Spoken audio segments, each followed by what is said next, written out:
अंतर्जातीय कुर्मी समाज की यहाँ पे बैठक हुई है। जैसा कि आप लोग जानते होंगे कि कुर्मी समाज को इकट्ठा करने के लिए यहाँ पे बैठक हुई है। इस वक्त हमारे साथ मौजूद हैं अंतर्जातीय कुर्मी समाज के राष्ट्रीय अध्यक्ष। क्या कहेंगे, आज रोटी बेटी का आप लोगों ने संदेश दिया है कुर्मी समाज में?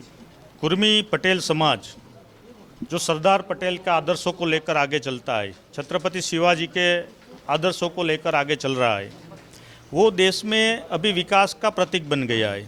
हम गुजरात से आ रहे, गुजरात में आप जानते हैं कि जो पटेल समुदाय है वो राजनीति से लेकर अर्थनीति से लेकर इंडस्ट्री में, व्यापार में, सब में प्रभावी स्थिति में है।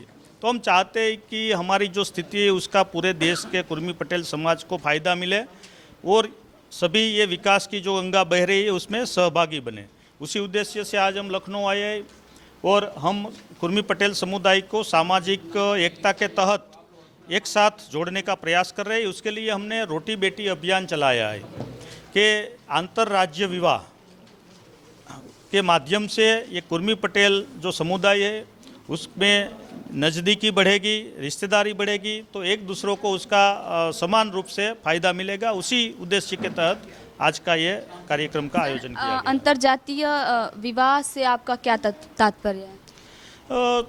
अभी जो देश की परिस्थितियां बदली है पिछले कुछ सालों में, तो इसमें समान रूप से जो जिसकी भूमिका होती है, कुर्मी पटेल है किसान जाति है, तो ऐसी किसान जातियाँ जो नज़दीक आएगी तो उनसे देश में एकता का और सामाजिक एकता का एक संदेश जाएगा और उसमें कोई ऐतराज़ भी नहीं है। ऐसे विवाह बढ़ने चाहिए, ये हमारा मानना है। क्या कहेंगे रोटी बेटी को लेकर?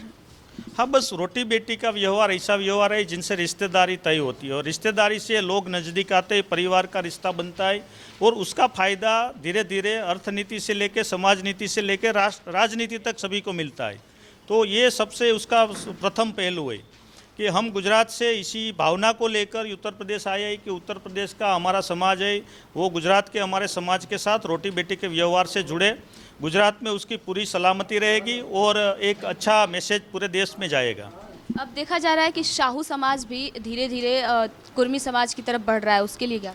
ये जो सोशल इंजीनियरिंग का विषय है कि समान हित जिन जिन जातियों के होते हैं वो जातियाँ एक दूसरे के नज़दीक आती है, तो जो सामाजिक और शैक्षणिक रूप से जो पिछड़ी जातियाँ थी वो सब धीरे धीरे एक समूह की ओर बढ़ रही है, तो उसी दिशा में ये सब कार्य आगे बढ़ रहा है।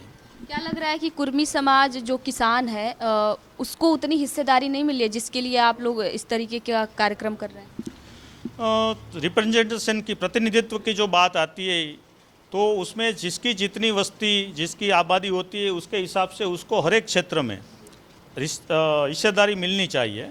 कुर्मी पटेल समाज है वो किसान और मेहनत का समाज है, तो बाकी के क्षेत्रों में उतनी उसकी हिस्सेदारी अभी नहीं वो कर पाया है। तो हम प्रयत्न कर रहे हैं कि समाज को हर एक क्षेत्र में, जुडिशरी हो, ब्यूरोक्रेसी हो, राजनीति हो या व्यापार उद्योग धंधा हो, सभी में उसको समान रूप से तक मिले और वो आगे बढ़े। इसी दिशा में हम सब साथ मिलकर प्रयास कर रहे हैं।